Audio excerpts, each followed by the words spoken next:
Shalom Elohim, Bapak Ibu sekalian, teman-teman sekalian, puji Tuhan kita ketemu lagi dalam program Kesaksian Iman. Saya berdoa Bapak Ibu sekalian sehat, bahagia, dan dalam perlindungan Tuhan yang sempurna, dan diberkati Tuhan berlimpah-limpah.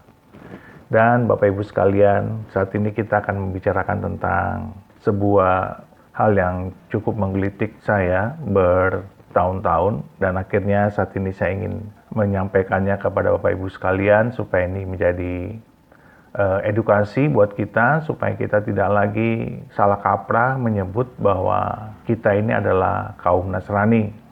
Bapak Ibu sekalian, kita ini adalah Kristen, bukan Nasrani. Kenapa begitu? Karena Nasrani itu adalah suatu sekte, suatu bidat di luar Kristus. Ini adalah sekte Kristen, ya, bidat Kristen yang terjadi di awal-awal daripada pertumbuhan gereja mula-mula. Nah, Bapak Ibu sekalian, karena kita berada di Indonesia dan mayoritas Indonesia itu berpenduduk beragama Islam, dan rata-rata teman-teman kita yang Muslim itu selalu menyatakan kita ini Nasrani. Padahal sesungguhnya bukan, kita ini adalah Kristen. Sebab Nasrani itu adalah bertuhankan tiga, triteisme. Sementara Kristen itu adalah Tritunggal atau Trinitas. Nah, bagaimana teman-teman Muslim ini bisa menyebut kita Nasrani?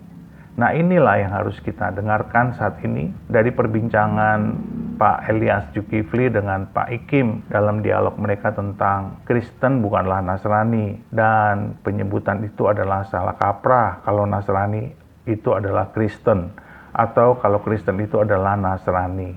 Jadi Bapak Ibu sekalian, kita akan mendengarkan penjelasan daripada Pak Elias Zulkifli bagaimana terjadinya proses sampai kita disebut Nasrani, sesuatu yang sangat-sangat salah dan sangat salah kaprah. Mari kita dengarkan bersama-sama. Luar biasa, hari ini kita berjumpa karena apa? Saya tidak sendiri, bersama Bapak Elias Zulkifli. Semuanya tentu kenal.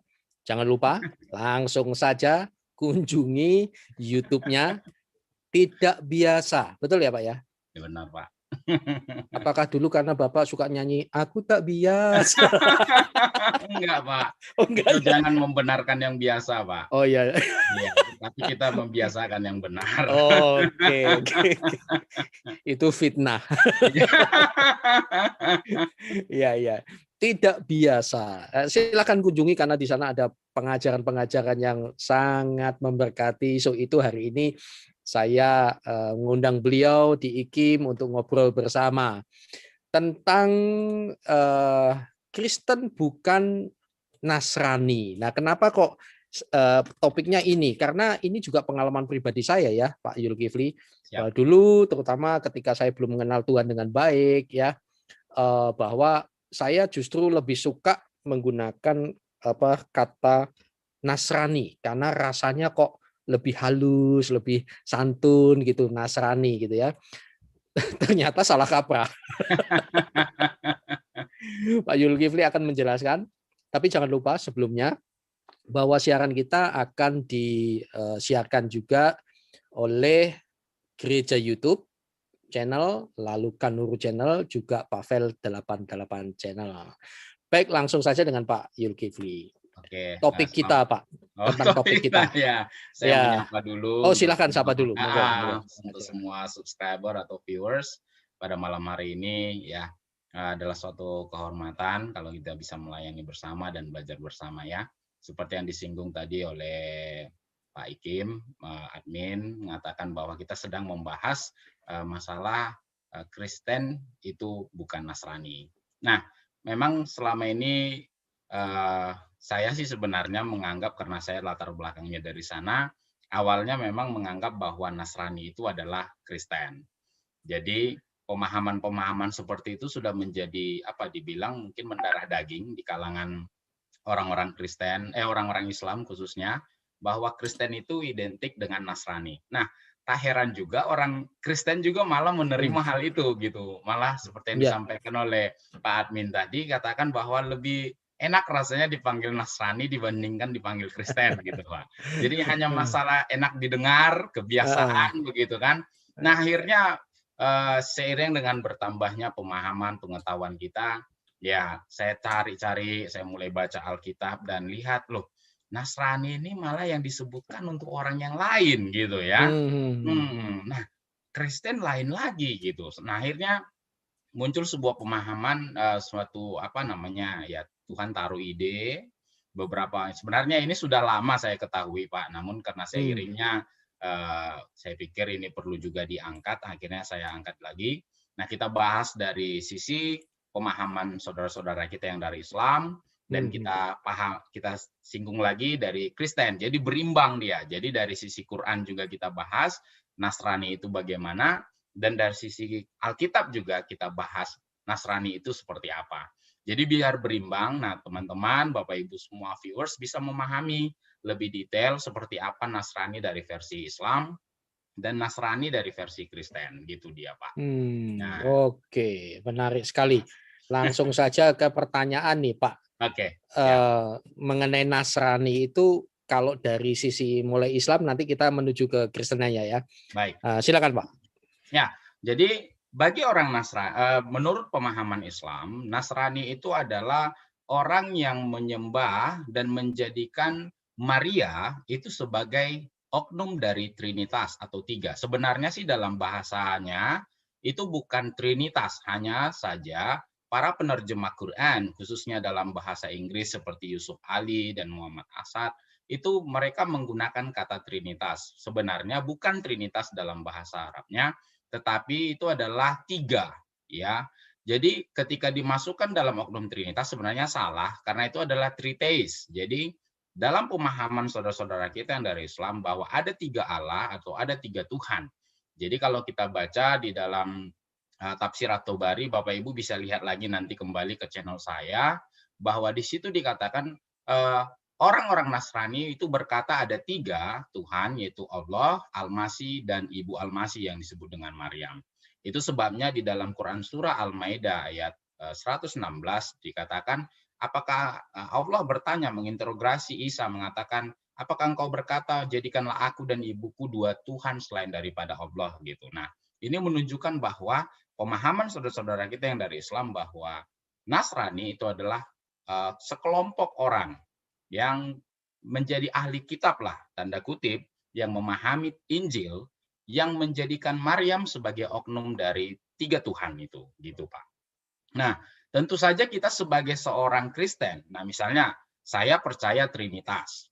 Nah, saya tentu tidak mengaku dan tidak pernah mengakui bahwa Maria adalah salah satu oknum dari Trinitas. Nah, kita tahu sendiri bahwa Allah Bapa, Anak, dan Roh Kudus. Nah, kalau seandainya saudara-saudara kita yang dari Islam mengatakan saya ini Nasrani, saya bilang, oh bukan. Saya sama sekali tidak menjadikan Maria sebagai oknum Trinitas. Dan saya tidak pernah menyembah Maria sebagai oknum dari Trinitas. Jadi ketika ada saudara-saudara kita yang dari Islam bilang saya Nasrani, saya bantah, saya katakan mohon maaf. Berdasarkan pemahaman Tafsir At-Tabari, mengatakan bahwa Nasrani itu menjadikan Maria sebagai oknum dari Trinitas. Sementara saya pribadi, saya mengakui Allah Bapa, Anak, dan Roh Kudus. Saya tidak mengakui Allah Bapa, Yesus, dan Maria.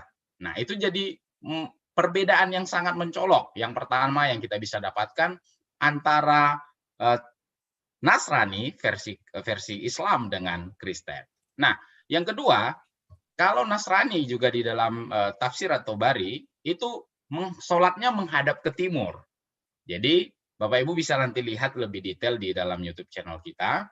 Nah, orang-orang Nasrani itu sholatnya menghadap ke timur, orang Yahudi sholatnya menghadap ke barat. Nah, saya pribadi ketika dikatakan apakah kamu Nasrani, saya bilang saya tidak Nasrani. Kenapa? Saya tidak pernah sholat selalu menghadap ke timur.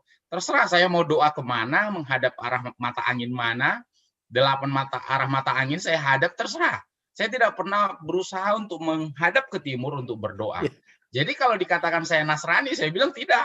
Saya tidak pernah menghadap ke timur untuk berdoa. Terus saja ke timur gitu Pak. Saya nggak pernah jadikan kiblat saya itu timur. Mau terserah, mau ke timur, ke barat, ke utara, timur laut, barat laut, terserah. Tanpa menjadikan satu arah mata angin menjadi suatu kiblat gitu. Nah, di sini saya sudah berbeda, Pak. Saya tidak pernah berdoa. Nah, Bapak Ibu yang ngaku-ngakunya Nasrani, ya mohon dipertimbangkan kembali. Kalau kita ngadapnya terserah bebas ke arah mana ibadahnya, doanya ke arah mana, tapi masih mau mengaku Nasrani, ya saya pikir kurang tepat. Nah, yang ketiga, nah di dalam Nasrani, sesuai dengan tafsir Quran yang di belakang saya ini, Pak Ibu ya, di dalam ini tafsir At-Tabari ini saya punya. Banyak orang bilang ini hanya wallpaper, Pak. Green screen.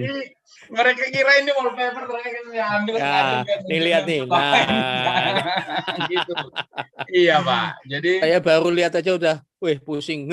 iya, dan kita sebenarnya punya banyak tafsir Quran, Pak. Jadi tetap Hmm. kita berpatokan pada literatur Islam. Karena kalau kita bicara Berarti Pak, Islam, berarti ini Nasrani ini berarti bidat Kristen waktu itu dong, Pak? benar, Pak. Nah, Nasrani itu ini siapa, dari mana mereka? Nah, banyak versi sebenarnya, Pak. Ada yang bidat dari, ada yang pernah mengatakan itu seperti koloridiarisme lah, yang lain lah. Tapi karena saya belum melihat itu di dalam tafsir Quran, saya tidak mau berbicara dari sisi itu, Pak. Saya murni memakai literatur Islam untuk menjelaskan apa yang dipahami oleh Islam. Jadi bisa fair, karena supaya basisnya sama. Nah, kebanyakan orang menggunakan literatur yang berbeda basis, sehingga pemahamannya cenderung ke arah kesannya opini, Pak.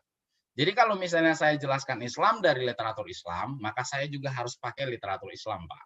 Jadi jangan menjelaskan Kristen pakai literatur Islam, atau sebaliknya, jangan menjelaskan Kristen dengan literatur Islam. Kita harus berbasis kembali kepada basisnya gitu. Jadi bicara fisika ya pakai buku fisika, jangan pakai buku sejarah.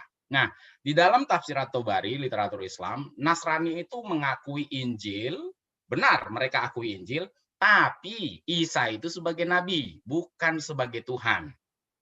Dan Nasrani itu awalnya adalah orang Islam, ya di dalam tafsir At-Tabari kita bisa temukan itu, mereka meninggalkan agama Islam. Jadi dengan kata lain mereka adalah orang Islam, mungkin sebagian mereka adalah orang Islam yang murtad, akhirnya percaya kepada Injil dan mengakui Isa sebagai nabi. Begitu. Nah, orang Nasrani juga berdasarkan tafsir At-Tabari menjadikan pendeta-pendeta sebagai sesembahan. Jadi orang Nasrani itu menyembah para pendeta yang tinggal di tempat-tempat ibadah mereka. Dalam tafsir At-Tabari dijelaskan namanya ruhban. Nah, kalau misalnya kita nih dibilang saudara-saudara kita yang dari Islam, kamu itu Nasrani. Nah, coba cross check. Apakah kita pernah menyembah pendeta-pendeta yang ada di tempat ibadah kita? Nah, itu nyembahnya dalam konteks bagaimana, Pak? Maksud menyembah apakah separalel atau sama dengan kedudukan dengan Tuhan, atau bagaimana? Atau mendewakan maksudnya? Nah, kemungkinan besar menjadikan seperti Tuhan atau sesuatu yang ilahi, Pak. Karena orang-orang Nasrani mengkultuskan ya. Iya, mengkultuskan. Dijelaskan di sini bahwa orang-orang Nasrani menjadikan ruhban, pendeta-pendeta mereka sebagai sesembahan. Jadi kalau dibilang sebagai sesembahan tentu bernuansa atau berbobot ilahi, Pak. Nah, kalau kita misalnya ditanya kepada kita konteks sekarang, apakah kita pernah menjadikan pendeta-pendeta kita sebagai sesembahan kita? Tentu tidak, toh. Nah, kalau kita misalnya masih tetap mempertahankan bahwa kita Kristen, kalau kita Nasrani, tentu kita salah. Karena kita tidak pernah menjadikan pendeta kita sebagai sesembahan kita. Begitu, Pak. Nah, perbedaan yang lain yang kita dapat dari tafsir At-Tabari. Orang Nasrani itu puasanya di bulan Ramadan, Pak. Dan itu puasanya 50 hari. Nah, kembali kita tanya kepada diri kita sendiri. Kalau misalnya kita nggak pernah puasa selama bulan Ramadan, kita juga nggak pernah puasa 50 hari, lah berarti kita bukan Nasrani dong.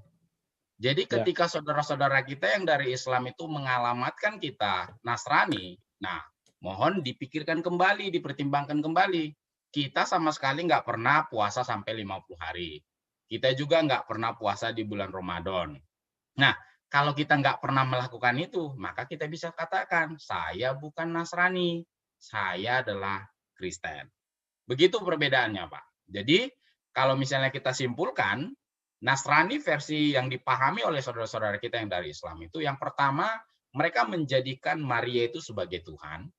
Terus yang kedua adalah Maria itu sebagai oknum Trinitas selain Allah dan Isa. Dan yang ketiga, mereka sholat menghadap ke timur. Mereka mengakui Injil, mengakui Isa sebagai nabi, bukan sebagai Tuhan. Nah, awalnya mereka beragama Islam, tetapi mereka meninggalkan Islam dan membuat agama ciptaan atau rekayasa mereka sendiri. Nah, terus Nasrani juga menyembah ruhban atau pendeta-pendeta yang tinggal di tempat ibadah. Mereka berpuasa di bulan Ramadan dan mereka berpuasa sampai 50 hari, Pak. Nah, dengan kriteria seperti ini, kembali kita tanyakan kepada viewers yang masih mengaku diri sebagai Nasrani. Nah, saya percaya bahwa ya jarang, mungkin saya pun belum pernah ketemu orang yang menjadikan Maria sebagai oknum Trinitas di Indonesia. Dan kemarin juga beberapa waktu yang lalu saya diizinkan untuk ke luar negeri, saya juga belum pernah temukan. Saya tanya, ini kamu menjadikan Maria sebagai oknum Trinitas enggak? Saya bilang, enggak pernah kami jadikan Maria sebagai Trinitas, oknum dari Trinitas. Nah, kembali lagi, ketika saudara-saudara kita yang dari Islam mengalamatkan kita ini Nasrani, ya dari 7 perbedaan yang kita sudah pahami ini, bahwa tak ada satupun kita mungkin yang Nasrani, kecuali Bapak Ibu menjadikan Maria sebagai Tuhan, Maria oknum Trinitas, sholatnya selalu ke timur, mengakui Isa sebagai nabi, terus menyembah pendeta-pendeta dan berpuasa 50 hari, maka Anda benar-benar Nasrani. Nah, itu versi dari Quran, Pak. Baik. Nah, sekarang ada pertanyaan nih, Pak, dari yang masuk. Ya, saudara, khusus hari ini bersama Pak Zulkifli, kita tidak Zoom langsung, tapi Anda bisa saksikan di channel YouTube kami, di IKIM, Iman Kristen Indonesia Menjawab, Pavel 88, Kanuru Channel, dan juga Gereja YouTube. Anda bisa ngirimkan pertanyaan di chat di situ. Dan pertanyaannya begini, Pak. Dari Pak Enos di Singapura nih, Pak. Dalam proposisi Islam memandang bahwa Nasrani yang ditemui Muhammad pada periode Islam adalah sama dengan Kristen saat ini. Nah, pertanyaannya kok bisa sampai saat ini masih memandang yang sama? Apakah tidak mempelajari sejarah gitu, Pak? Oke. Iya. Dan juga sama kan, Pak? Selama ini kan pengertiannya begitu ya. Benar, Nasoro, Pak. Nasrani. Ya. Sampai sekarang. Loh, Iya. apakah para scholar Islam tidak belajar sejarah lalu tidak membuka yang sesungguhnya? Apakah demikian apa ketidaktahuan? Iya, jadi bagi saya sebenarnya ini ada salah satu faktornya adalah karena tidak mempelajari lebih detail, Pak. Karena maklum para scholar juga mungkin kaitannya perbandingan, tidak banyak orang yang mengadakan studi perbandingan ya. Tidak banyak di negeri ini yang mengadakan studi perbandingan antara Yahudi, Kristen, dan Islam. Tapi kan mereka juga belajar sekolah perbandingan juga, Pak. Setuju, Pak. Tetapi untuk yang beginian mungkin tidak menjadi suatu studi yang menarik buat mereka. Karena langsung mengeneralisasi bahwa Nasrani itu adalah Kristen yang ada sekarang. Padahal kalau kita lihat balik ke awal tahun Hijriah, Kristen Nasrani yang mereka maksud itu sama sekali bertolak belakang dengan Kristen yang ada sekarang. Dan anehnya juga. Dan itu yang digunakan untuk menyerang iman Kristen juga, Pak? Iya, nah ini yang menjadi, oke, kalaulah seandainya saudara-saudara kita yang dari Islam salah kaprah, salah tembak, salah sasaran. Nah, mengapa para teolog dan scholar, orang-orang Kristen, malah menyetujui hal itu? Nah, ini yang jadi pertanyaan, Pak. Harusnya sama-sama nggak belajar, Pak. Iya, nah ini harusnya para scholar, khususnya teolog. Ya, saya percaya di negeri ini banyak sekolah tinggi teologi, banyak yang STH, banyak yang MTH, banyak yang doktor teologi, baik dalam negeri maupun luar negeri. Nah, ini nggak pernah disinggung secara publik, secara masif. Ini yang jadi perkara, Pak. Harusnya ketika saudara-saudara yang dari Islam mengatakan kita Nasrani, langsung sanggah. Oh, bukan. Nah, ini toh, bukan, kami bukan Nasrani, kami Kristen. Nah, ada kan perbandingan. Nah, ini versi Nasrani Quran yang kalian maksud.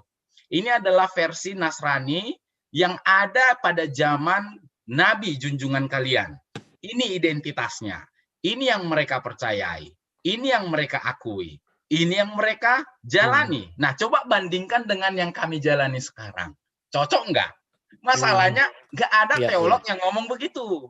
Kalau Kian dari awal sudah clear, harusnya ini bisa menjadi apa namanya maksud saya ya Pak? Harusnya kesatuan ya, kesatuan. Jadi saudara-saudara kita yang Islam itu tidak menganggap Nasrani itu adalah seorang enemy atau musuh gitu. Kenapa? Udah salah tembak, Pak. Udah salah sasaran. Yang disasar adalah Nasrani, tapi lari ke Kristen. Sementara orang Nasrani beda dengan orang Kristen. Dan anehnya juga, inilah yang saya bilang tadi. Para teolog, termasuk kita, lebih nyaman, merasa nyaman. Oh, Nasrani, gitu loh, Pak. Tidak heran juga banyak teolog yang mengakui bahwa Kristen adalah Nasrani. Nah, ini jadinya. Jadi semacam benang kusut, Pak, yang berlarut-larut yang sudah kita katakan seperti penyakit kronik. Ya, penyakit kronik yang udah menahun, berlama-lama begitu akhirnya terpatri dan mendarah daging di dalam diri orang Kristen. Bahkan orang awam pun, aku Nasrani, ya kebawa. Karena pendeta atau para hamba-hamba Tuhan atau para scholar, orang-orang yang berpendidikan secara teolog tidak mengklarifikasi dan meluruskan hal ini. Harusnya ini clear, Pak. Kalau misalnya ini diangkat bahwa kita bukan Nasrani, kita Kristen. Karena identitas Nasrani di zaman Nabi, junjungan saudara-saudara kita yang dari Islam itu sangat berbeda sekali dengan identitas orang Kristen zaman sekarang. Kita tadi sudah belajar tuh ada 7 perbedaan antara Nasrani dengan Kristen. Nah, harusnya ini udah kelar, Pak. Ya. Iya. Oke, menarik sekali, Pak. Itu tadi ya. Ya. Ya pentingnya jujur dalam belajar ini, Pak ya. Terutama saudara-saudara kita yang Muslim bahwa dan jangan gunakan dalil-dalil itu untuk menyerang Kristen, itu masalahnya, Pak. Harusnya udah salah tembak, Pak. Salah tembak. Jadi ibaratnya begini. Dan juga sebetulnya kita sepakat Tuhan kita sama-sama Esa, sepakat dengan Islam yang mengatakan kita bukan Esa. Sebenarnya kita sama-sama Esa.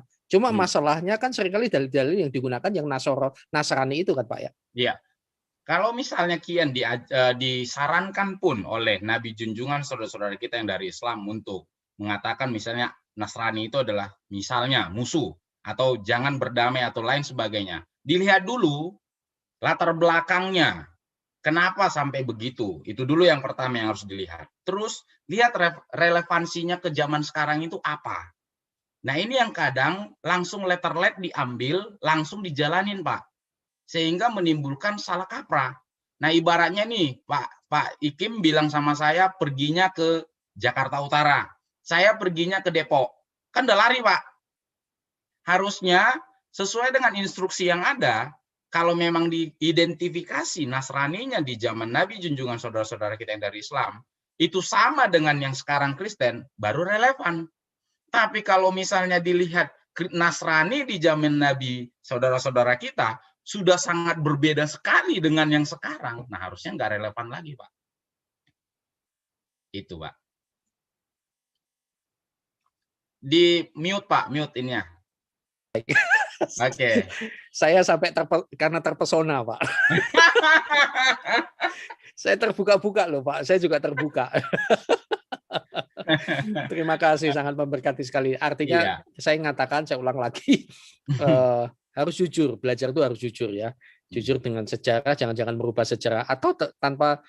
Tapi juga ada jangan sampai dengan kesengajaan pakai ini. Ya. Yang kasihan bukan orang Kristennya. Kalau orang Kristennya kan tidak ada pengajaran Tuhan kita 3, tapi kasihan itu yang nggak tahu, yang nggak paham itu kan malah penyesatan ya, Pak ya. Benar, Pak. Nah, inilah yang diharapkan sebenarnya, jangan ada tendensi pribadi, Pak.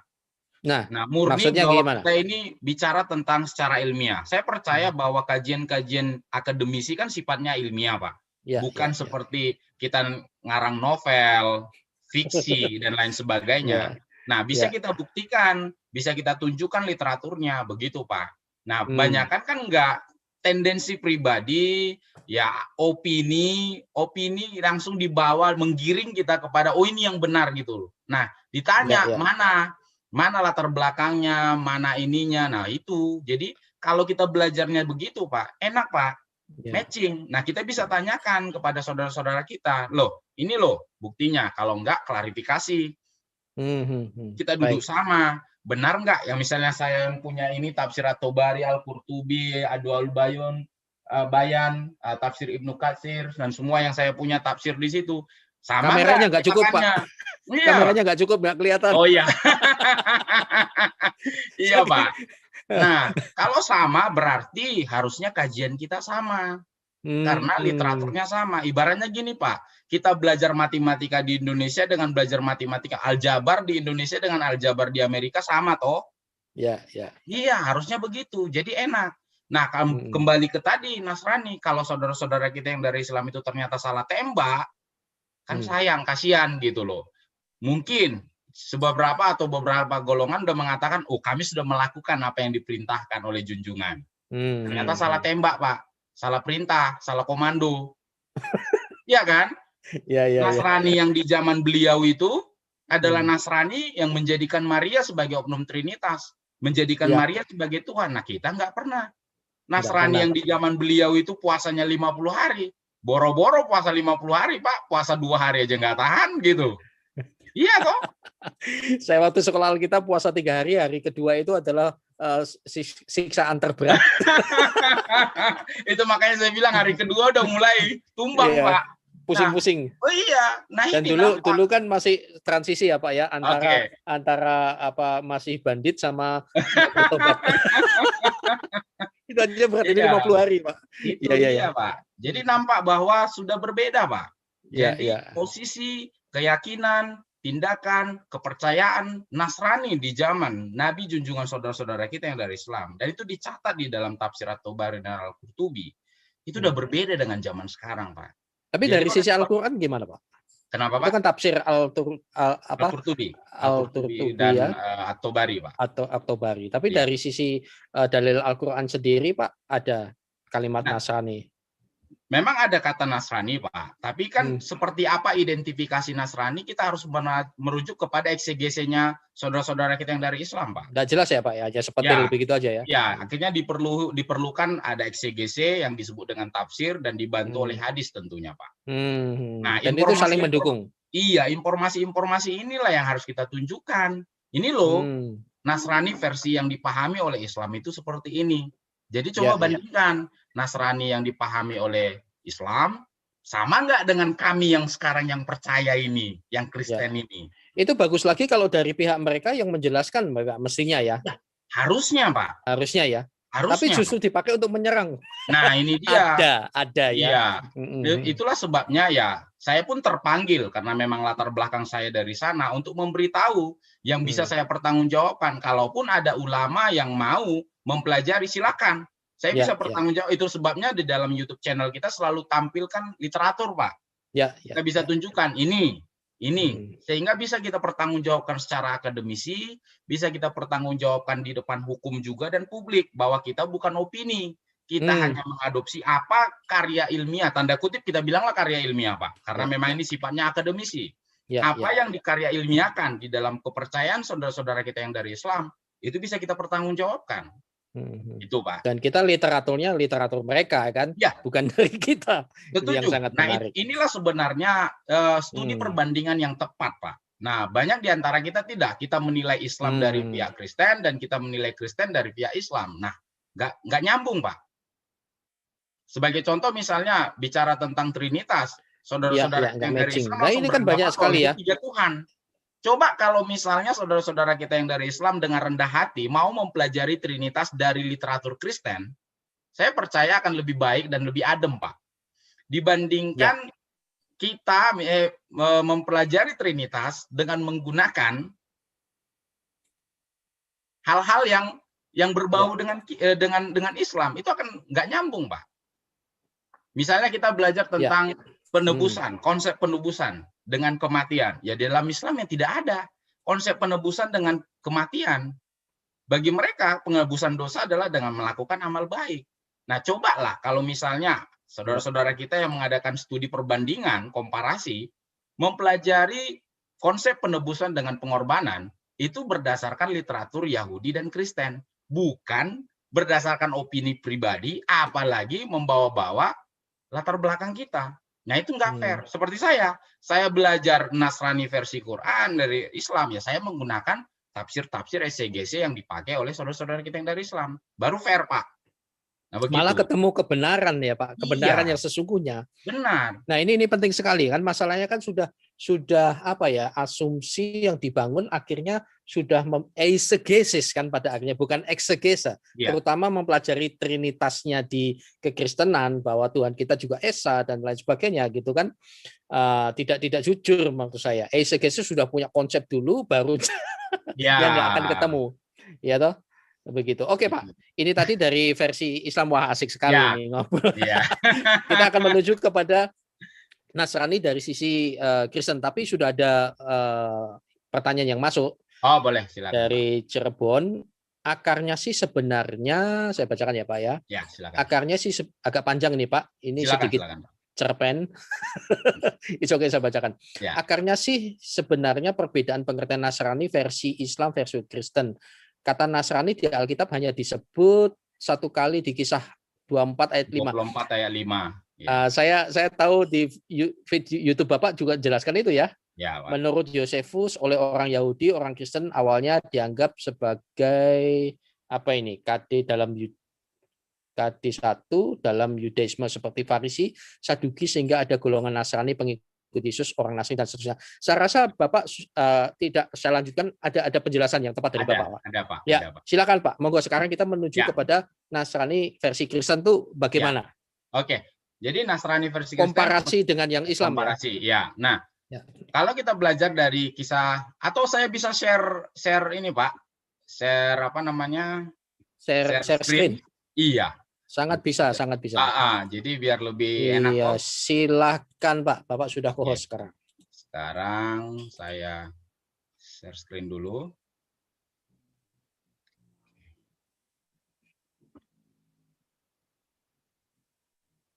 Ya, semua udah dapat ya? Udah bisa baca ya Pak? Oh, mantap Pak. Oke.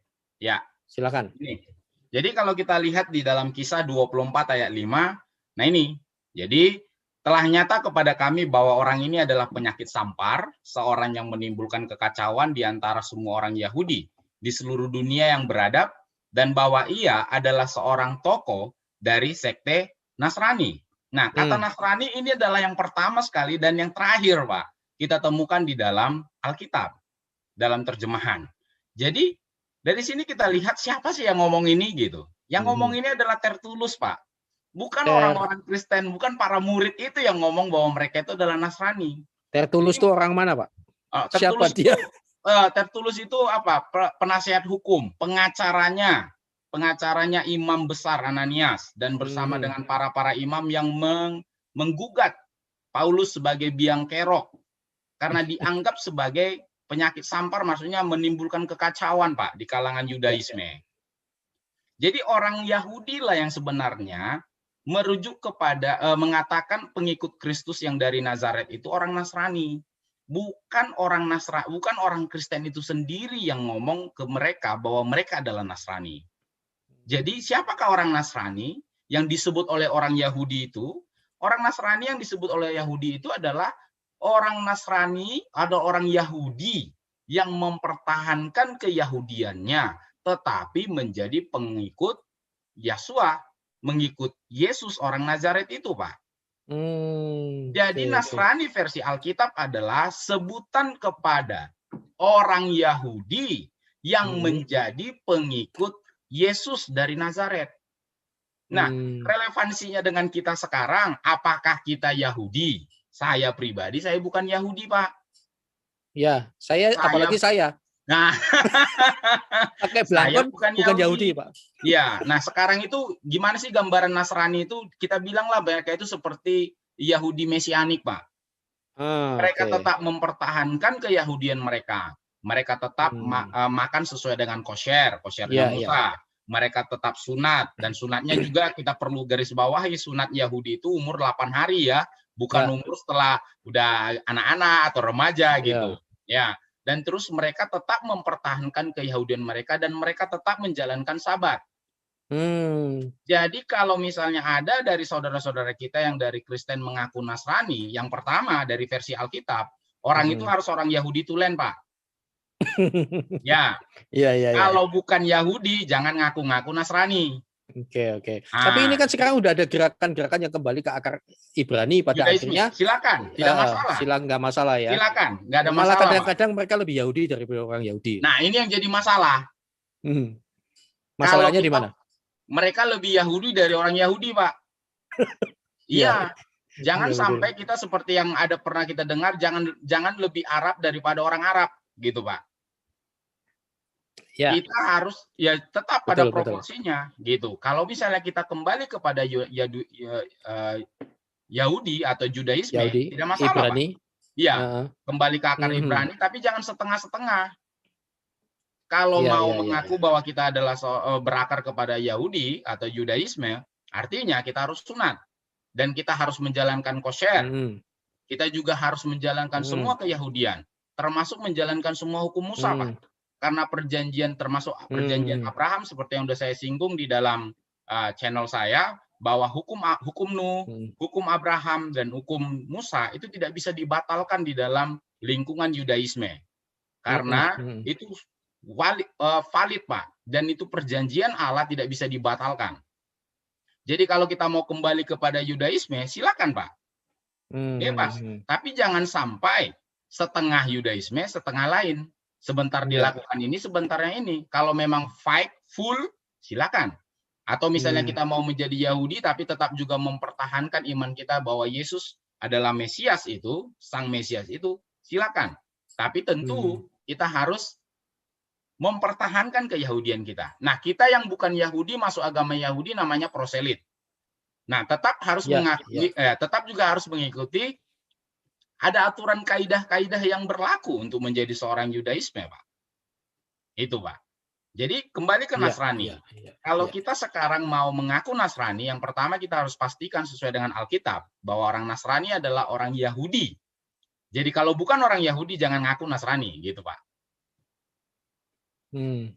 Yang kedua, kita juga harus tetap mengakui bahwa setelah kita misalnya mengaku Nasrani dan menjadi pengikut Yesus, kita harus akui bahwa Yesus adalah Mesias. Nah, relevansinya kan sudah kita dapat nih, versi Alkitab dengan versi Quran. Nah, kalau kita bandingkan dengan 7 perbedaan yang ada di dalam kita bahas tadi di Quran dengan Yahudi yang menjadi pengikut Kristus, tak satu pun dari kita yang melakukan itu, Pak. Berarti kita tidak disebut Nasrani, Pak. Kita masih tetap dibilang Kristen. Kecuali mungkin ada komunitas-komunitas di mana orang yang sudah menjadi Yahudi tetapi menjadi pengikut Yesus, nah itu boleh disebut sebagai Nasrani. Tapi menjadi permasalahannya adalah Rasul Petrus pun tidak pernah mengaku dirinya sebagai Nasrani, Pak. Dia memakai kata Kristen, Petrus. Nah, Petrus memakai kata Kristen, Pak. Sebentar saya munculin. Nah, ini dia. Di dalam 1 Petrus 4 ayat 16. Tetapi jika ia menderita sebagai orang Kristen, dia nggak pakai Nasrani, Pak. Kalau kita tahu sendiri bahwa Petrus adalah orang Yahudi tulen, Yahudi 100%, tapi dia tidak menggunakan kata Nasrani, karena Nasrani digunakan oleh orang-orang Farisi, orang-orang Saduki, orang-orang Sanhedrin, yang menunjukkan konotasi negatif bahwa Nasrani itu adalah bidatnya Yahudi, cabangnya Yahudi. Jadi ini dianggap sebagai bidat yang perlu dihancurkan. Di dalam video saya sudah saya sampaikan, ketika di dalam hukum Roma, bahwa agama Yahudi diakui sebagai agama resmi. Dan kalau ada agama di luar Yahudi, maka orang Yahudi berhak untuk mengeliminasi, menghancurkan yang namanya sekte atau bidat-bidat itu, Pak. Ya, Pak, ini ada yang makanya tertulis menggunakan kata Nasrani, seolah-olah ini adalah bidat supaya ini bisa diberantas habis-habisan, Pak. Dia juga berpikir politis juga ya, Pak, menyebut itu ya. Karena memang tuduhan Tertulus dan para imam untuk membunuh Paulus itu 3, Pak. Yang pertama itu dianggap bahwa Paulus itu berdosa atau bersalah kepada bait suci. Yang kedua, dia maksud saya adalah mengotori bait suci dengan membawa orang-orang yang bukan Yahudi masuk ke bait suci. Nah, yang kedua, bahwa Paulus itu adalah pengikut bidat yang perlu dieliminasi oleh orang Yahudi. Dan yang ketiga, bahwa Paulus itu menimbulkan kekacauan di bawah jajahan Romawi. Jadi ini mengandung unsur 3 politis, Pak, yang bisa untuk membasmi dia. Itu sebabnya Paulus berkata, aku tidak bersalah kepada Allah, kepada Bait Suci, dan kepada Kaisar. Karena 3 itu tuduhan tertulus kepada wali negeri Felix, Pak. Ya, ini ada yang kurang sepakat katanya, Pak. Ada yang masuk nih. Silakan. Agak kurang sepakat. Sekte itu ajarannya, bukan Yahudinya. Sebentar. Sekte itu ajarannya bukan Yahudinya. Yesus mengajari sunat hati. Orang Kristen kan ajaran Kristus. Tapi bisa diterima juga. Nah, gitu. Silakan, Pak. Jadi gini. Tapi pada akhirnya sepakat juga, Pak. Oh, iya. Oke, Pak. Bisa diterima. Silakan, Ya. Pak. Jadi Nasrani itu adalah sebutan negatif orang Yahudi untuk menghabisi orang Yahudi yang menjadi pengikut Yesus. Karena dianggap murtadin ya, Pak ya. Yes. Ya. Oke. Jadi kalau misalnya kita masih mau memakai Nasrani, tidak masalah menurut saya. Tapi selama kita ini benar-benar orang Yahudi, Pak. Oke. Benar-benar pengikut Yesus. Atau betul-betul menjalankan keyahudiannya gitu ya. Ya, tetap mempertahankan keyahudiannya namun mengikuti Yesus Kristus. Iya, baru bisa mengaku sebagai Nasrani. Kalau kita belum disunat, kita juga masih makan daging babi, kita juga mengaku diri Nasrani, ya nggak relevan, Pak. Nah, ini lagi, Pak. Kisah Para Rasul ini saya nyampaikan ini ya, Pak ya, pendapat. Saya bacakan. Kisah Para Rasul 11 ayat 26. Ya, kita sudah tahu ya, di Antioquia lah murid-murid itu disebut sebagai untuk pertama kali ya disebut Kristen. Pertama kali Kristen. Petrus sebut Kristen setelah ada di Antioquia. Ya, benar. Kristen artinya sama dengan Nasrani. Nah, ini Pak, catatan yang perlu diklarifikasi lagi. Kristen artinya sama dengan Nasrani, pengikut Kristus, orang Nazaret. Nah, ini dia, Pak. Karena dari kata Nazaret, maka ya kita bukan berarti harus Yahudi. Nasrani itu adalah pengikut Yesus dari Nazaret. Apakah demikian? Bukan, secara Pak. Etimologi, definisi, dan sejarahnya. Silakan, Pak. Kalau kita lihat tadi secara etimologi, siapa yang menyebut Nasrani itu adalah orang Yahudi yang bertentangan dengan ajaran Yesus. Siapa yang disebut Nasrani itu? Nah, kepada siapa dialamatkan itu? Kepada Paulus. Paulus itu orang apa? Orang Yahudi. Jadi dia dianggap sebagai cabang Yahudi, Pak. Kalau tadi orang Goyim, ingat ya, ada orang Kristen yang Yahudi dan ada orang Kristen yang bukan Yahudi. Itu sebabnya kalau kita pelajari di Kisah Para Rasul 15 terjadi sidang di Yerusalem. Mana yang bisa dikerjakan oleh orang Goyim atau orang yang non-Yahudi, mana yang harus tetap dipertahankan oleh orang Kristen dari Yahudi. Nah, orang yang non-Yahudi, Kristen orang non-Yahudi, hukum yang berlaku itu adalah hukum Nuh. Bukan hukum Musa, bukan hukum Abraham, hukum sunat. Nah, itu ditekankan di dalam Kisah Para Rasul 15. Jadi, Nasrani yang dimaksud bukan untuk orang Kristen Goyim. Bukan orang Kristen non-Yahudi. Tetapi untuk orang Kristen Yahudi yang tetap mempertahankan keyahudian mereka, Pak. Jadi, etimologinya benar, sama-sama pengikut Yesus. Tapi ingat ada 2 golongan itu. Satu golongan yang dari yang dari Yahudi, satu lagi golongan yang dari Kristen. Karena kita tahu bahwa Kristen mula-mula itu orang Yahudi semua, Pak. Ya, betul. Di hari raya Pentakosta semuanya orang Yahudi, Pak. Belum ada orang non-Yahudi di situ. Karena orang yang datang ke Yerusalem pun orang-orang Yahudi yang sedang merayakan hari raya Pentakosta. Walaupun mereka berasal dari bangsa-bangsa lain secara sporadis. Nah, mereka tetap Yahudi. Nah, seiring dengan bertambah dan berkembangnya, bertumbuhnya Injil, mulai masuk ke Samaria, mulai masuk ke bangsa-bangsa lain. Nah, mulai ada muncul. Nah, ini kami kan Yahudi dari awal nih. Nah, kenapa kalian nggak menuruti aturan Yahudi? Nah, itu yang ditanyakan di dalam Kisah Rasul pasal 15. Nah, saya berharap Bapak Ibu yang masih menganggap bahwa Nasrani sama dengan Kristen secara etimologis, kita lihat dulu background-nya, bahwa Nasrani yang dimaksud adalah orang Yahudi yang menjadi pengikut Kristus, bukan orang non-Yahudi yang menjadi pengikut Kristus. Gitu kita gambarannya, Pak. Ya. Itulah benturan-benturan kontekstualisasinya atau penginjilannya Petrus juga Paulus terhadap orang-orang perantauan yang Yahudi yang mempermasalahkan adat istiadat, padahal akhirnya terjadi ambigu ya, ini Kristen atau Yahudi gitu. Benar, Pak. Padahal sebenarnya simple, kalau kamu Yahudi dan menjadi pengikut Yesus, tetap pertahankan keyahudianmu. Silakan. Dan memang nggak bisa dibatalin, Pak. Buktinya Paulus saja masih tetap pergi ke hari raya Pentakosta waktu dia di Efesus. Aku akan balik ke Yerusalem. Karena apa? Sebagai seorang Yahudi dia harus balik ke bait suci, Pak.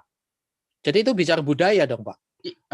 Bukan budaya menurut saya, Pak. Tapi memang sebagai seorang Yahudi dia harus tetap mempertahankan keyahudiannya.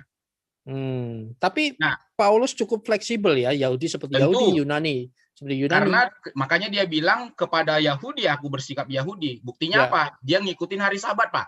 Dia menjalankan Sabat dan dia mengadakan puasa. Perhatikan kalau kita baca di Kisah Para Rasul bagaimana dia berpuasa sebagai seorang Yahudi. Dan dia berlaku seperti seorang Yahudi.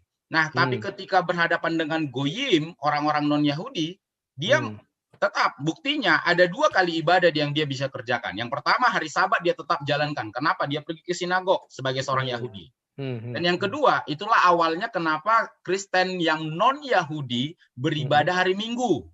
Karena pada hari pertama, Minggu itu, kami mengadakan pertemuan. Paulus ada di situ, Pak. Jadi Paulus, kalau misalnya secara gamblangnya kita baca, Paulus itu ibaratnya gerejanya 2 kali, Pak. Gereja yang pertama hari Sabat, gereja yang kedua hari Minggu. Hari Sabat dia tetap mempertahankan keyahudiannya. Hari Minggu dia bersama dengan orang-orang non-Yahudi, orang-orang Yunani yang ada pada saat di Asia dan di Eropa, Pak. Jadi inilah yang kita lihat relevan, Pak, bukan malah tabrakan. Kalau kita bacanya benar-benar bahwa Paulus tetap mempertahankan keyahudiannya sampai dia mati. Tapi kalau kita Yahudi kan tidak perlu ikut-ikutan Paulus ya, Pak? Benar, Pak. Ya kalau saya orang Jawa ini kan Jumat Kliwon, Pak. Iya. Oke, sebelum Bapak lanjutkan lagi, ini semakin menarik nih. Kristen juga ejekan orang Yunani bagi pengikut Kristen kan waktu itu. Berarti orang Kristen harus orang Romawi memangnya kan gitu. Ini pertanyaannya. Oke, kita orang Jawa pengikut Kristus disebut, wah ini untuk saya nih. Nanti yang Jawa saya jawab. Oke, silakan Pak. Ya disebut Kristen, pengikut Yesus, selesai. Nggak ada sebutan apa-apa. Silakan, Pak. Kalau dibilang orang Romawi, nanti dulu bukan hanya orang Romawi yang ada pada saat itu. Kita ingat bahwa orang Antioquia itu adalah kebanyakan orang-orang Asia. Nah, orang Romawi itu di Italia, jangan salah dulu. Walaupun daerah itu adalah di bawah jajahan Romawi. Seperti Indonesia di bawah jajahan Belanda. Apa banyak orang Belanda di sini dulu kan enggak toh? Iya, tetap Indonesia gitu. Malaysia dijajah oleh Inggris. Apakah banyak orang Inggris semua mayoritas di situ? Bukan.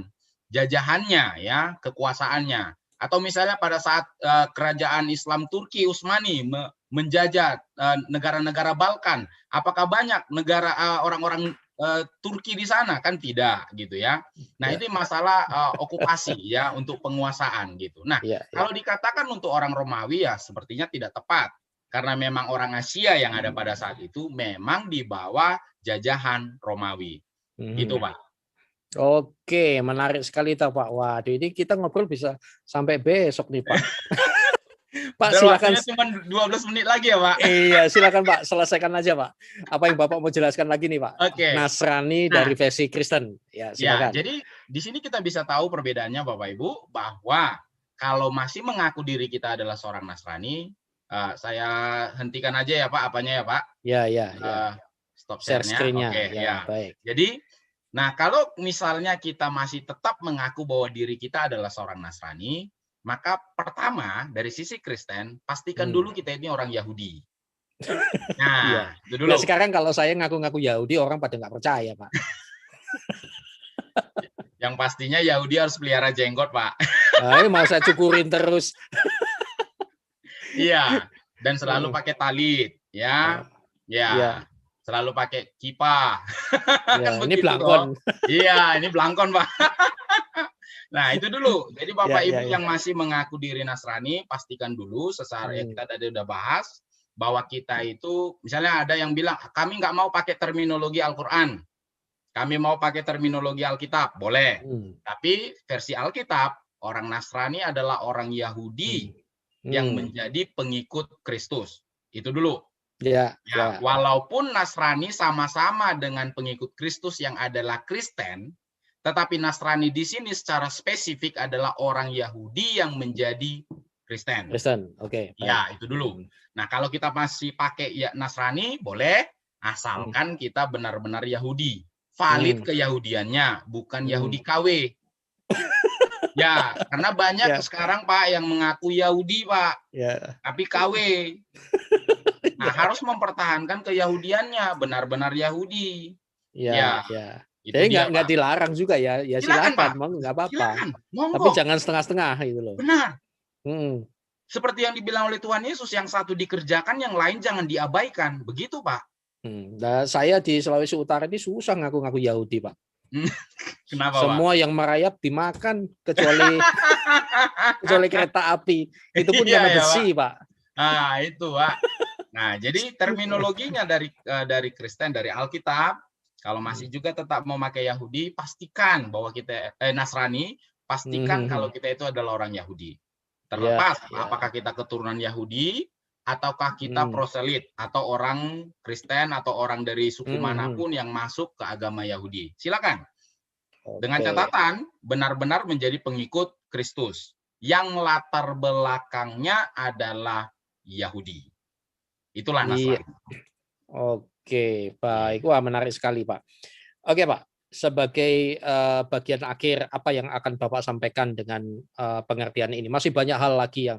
Boleh. Waduh, masih banyak lagi, Pak. Kita mesti ngobrol-ngobrol lagi. Ya. Jadi yang mau saya sampaikan adalah kepada Bapak Ibu semua, kita tadi sudah belajar. Nah, untuk lebih detail mungkin Bapak Ibu bisa kunjungi YouTube kita, ya channel Tidak Biasa. Nah, di sana saya paparkan lengkap dengan literaturnya ya. Nah, yang mau saya sampaikan adalah kita bukan Nasrani. Kalau kita dari Kristen, karena kita bukan orang Yahudi, maka kita bukan Nasrani. Ya. Jadi kalau ada saudara-saudara kita yang dari Islam mengatakan kita Nasrani, tolong sampaikan dan beritahu. Kami pertama tidak menjadikan Maria sebagai Tuhan. Ya. Kami tidak menjadikan Maria sebagai oknum Trinitas. Kami tidak selalu sholatnya ngarah ke timur, bebas mau sholat kemana, arah gereja terserah mau kemana, mau menghadap timur, barat, tengah, apa semua suka kita. Ya, Tuhan saya oke aja. Iya itu Pak. Dan terus kita tidak berpuasa selama 50 hari. Kita tidak menjadikan Isa sebagai nabi. Dan kita tidak menyembah pendeta-pendeta yang disebut di dalam tafsir At-Tabari, ruhban. Nah, kalau kita tidak punya identitas itu, sampaikan kepada saudara-saudara kita yang dari Islam bahwa kami bukan Nasrani, tapi kami Kristen. Identitas Nasrani di zaman Nabi junjungan saudara-saudara kita yang dari Islam itu sangat berbeda sekali dengan identitas dan kepercayaan kita sekarang yang sebagai orang Kristen. Dan untuk juga para viewers yang juga mungkin selama ini terbiasa mengatakan Nasrani, itu kembali kita ingatkan, dengan mengetahui kebenaran ini, Bapak Ibu bisa tahu bahwa kita bukan Nasrani. Kita adalah orang Kristen. Jangan salah kaprah ya. Jangan salah kaprah. Sampaikan kepada saudara-saudara kita yang dari Islam, kami bukan Nasrani, kami Kristen. Karena pemahaman Nasrani versi zaman itu, di zaman Quran, di zaman Nabi junjungan, saudara-saudara kita yang dari Islam, tidaklah sama dengan Kristen yang kami jalani sekarang ini. Nah, kalau masih juga menggunakan kata Nasrani dari versi Alkitab, silakan. Dengan catatan bahwa Bapak Ibu adalah orang Yahudi. Karena saya bukan Yahudi, Bapak saya orang Aceh, maka saya bukan Nasrani. Kecuali tadi Bapak saya dan Mama saya adalah Yahudi, ketika saya menjadi pengikut Kristus, sekarang saya jadi Kristen misalnya, maka saya bisa katakan bahwa saya Nasrani, Pak. Tapi karena saya bukan orang Yahudi, saya bukan mengalami bar mitzvah, saya bukan menjalani semua yang dijalankan sesuai dengan aturan Yahudi, maka saya adalah begitu kira-kira Pak gambarannya. Mantep. Yes, aku sih yes, ketes-ketes Pak. Yes. Luar biasa. Ya saudara, nanti kapan-kapan kita ngobrol lagi dengan Allah. Bapak Zulkifli. Insya Allah kita semua akan diberkati bersama. Puji Tuhan, puji Tuhan, puji Tuhan. Bapak Ibu sekalian, kita sudah mendengarkan penjelasan daripada Pak Elias Zulkifli. Dan kita tahu bahwa teman-teman Kristen kita di Arab tidak mau disebut Nasrani. Karena itu adalah bidat. Itu adalah di luar Kristus. Mereka disebut Masihiyun, artinya pengikut Isa Al-Masih. Dan di dalam bahasa Yunani disebut Kristiana, pengikut Kristus. Dan akhirnya di Indonesia disebut Kristen, pengikut Kristus. Jadi Bapak Ibu sekalian, kita tidak mau lagi disebut Nasrani, kita adalah Kristen. Jadi dimanapun Bapak Ibu bergaul dengan teman-teman kita yang Muslim, kita harus menyebut diri kita Kristen. Ya, Bapak Ibu sekalian, kita menyebut diri kita Kristen dan bukan Nasrani. Baik Bapak Ibu sekalian, biarlah ini menjadikan pencerahan buat kita diedukasi, dan semakin hari iman kita semakin mantap, karena Nasrani itu adalah triteisme, menyembah 3 Tuhan, yakni Allah, Yesus, dan Maria. Itu triteisme, Tuhannya 3. Tetapi kalau Kristen itu Tritunggal, 1 Tuhan, 3 pribadi. Bapa, Anak, dan Roh Kudus. Ya, Bapak Ibu sekalian. Mari kita terus maju bersama Tuhan, dan Tuhan memberkati kita semua. Teruslah percaya, teruslah berdoa, dan pantang menyerah di dalam Kristus Yesus Tuhan kita. Haleluya, haleluya, haleluya. Tuhan memberkati kita semua. Amin, amin, amin, amin, amin.